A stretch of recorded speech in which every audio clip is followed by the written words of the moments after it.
मरीज़ की आर्टरी में कैल्शियम है, अब स्टेंट आगे जा ही नहीं रहा है, चूना जिसको कहते हैं ना, आगे जा ही नहीं रहा है स्टेंट। अब रोटाब्लेशन आ गया है, रोटाब्लेशन से वो एक ड्रिल है जिससे हम उस कैल्शियम को काटते हैं और उसके बाद हम स्टेंट डाल पाते हैं इज़िली।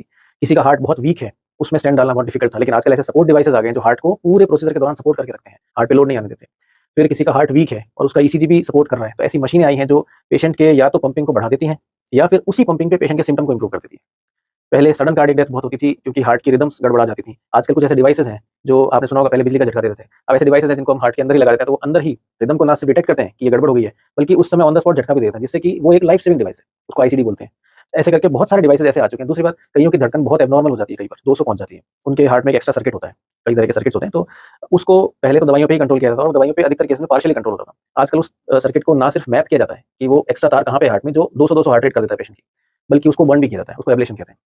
इस तरह से बहुत सारी टेक्निक्स इस तरह की आ गई हैं जिससे मतलब आज बहुत सारे प्रोसीजर जो पहले कभी इम्पॉसिबल माने जाते थे, वो आजकल हम कर पा रहे हैं।